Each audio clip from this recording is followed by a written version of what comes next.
Je m'appelle Michel et je vous souhaite la bienvenue sur ma chaîne. Avec ma petite chatte, Loulou, je voyage à bord de mon van à travers la France et l'Europe. Mon projet, vous faire partager mes voyages, mes découvertes et mon quotidien, les pieds dans mon van.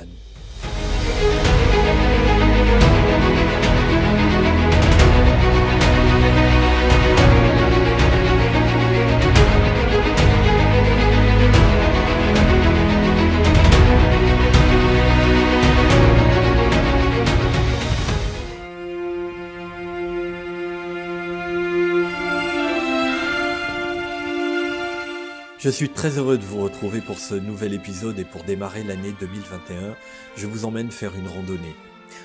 On est situé ici dans l'arrière-pays de Montpellier et pour les Montpelliérains, cette montagne est une montagne presque sacrée. C'est le pic Saint-Loup.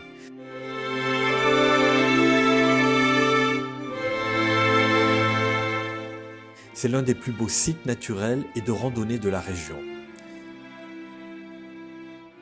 Voyez comme du sommet, la vue s'étend sur la plaine et même jusqu'au littoral. On devine au loin la mer.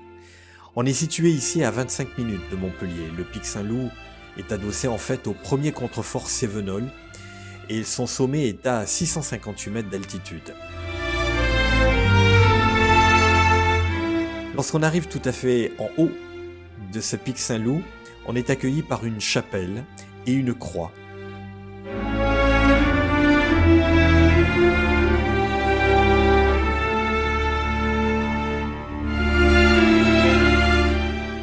Qui offre donc ce panorama sur toute cette garrigue. Sachez que le pic Saint-Loup est visible d'une grande partie du département de l'Hérault.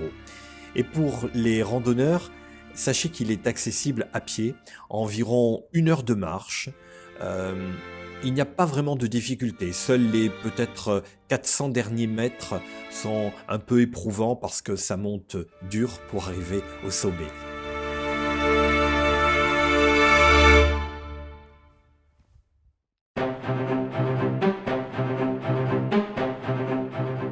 C'est une belle randonnée à faire dans un environnement de garrigue très agréable. Et lorsqu'on arrive au sommet du pic Saint-Loup, la vue est vraiment étourdissante.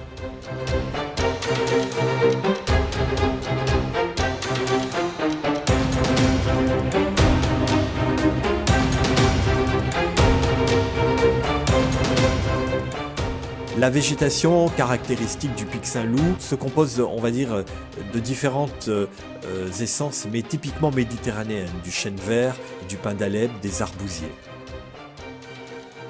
Alors n'hésitez pas à découvrir le pic Saint-Loup. Au pied de cette montagne, un immense parking peut vous accueillir si vous êtes en van, en fourgon ou en camping-car. Il n'y a pas de barre de hauteur.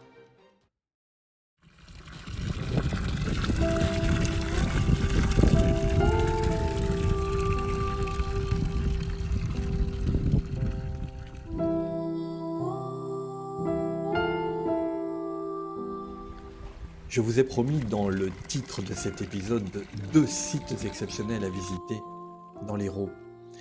Voici le second, Saint-Guilhem-le-Désert.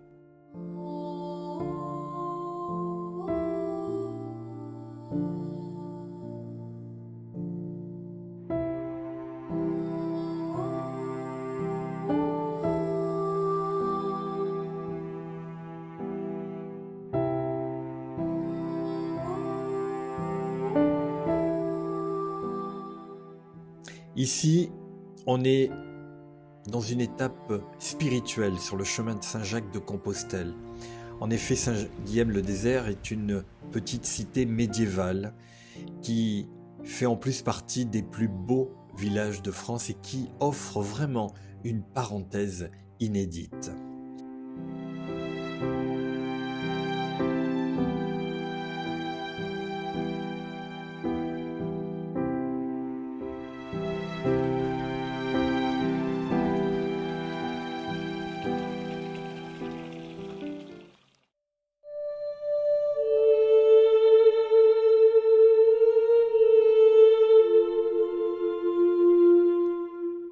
Ce qui fait aussi tout le joyau Et la particularité de Saint-Guilhem-le-Désert, c'est son abbaye.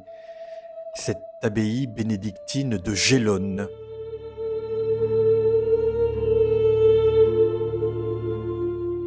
A été fondée en 804. Et lors de la Révolution, l'abbaye a été mise à sac. Seule l'église a été épargnée et est devenue l'église paroissiale du village. Elle a été ensuite vendue et en 1840, le monument historique prend en charge l'administration de l'abbaye. Des restaurations ont été faites pour qu'il puisse retrouver son lustre d'antan et depuis 1998, elle fait partie du patrimoine mondial de l'UNESCO au titre des chemins de Saint-Jacques de Compostelle. Il faut prendre le temps de visiter cette cité. Il faut flâner dans les ruelles pittoresques, il faut aller à la rencontre d'artisans locaux, car il y en a beaucoup ici.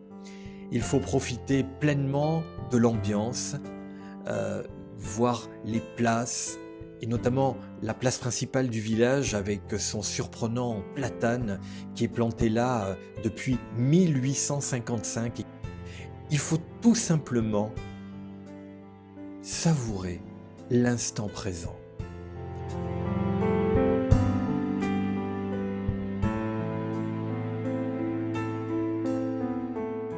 Ainsi s'achève cette balade dans l'Hérault. J'espère que cela vous a donné envie d'aller découvrir par vous-même ces lieux, en van, en fourgon aménagé, en camping-car ou même en simple touriste.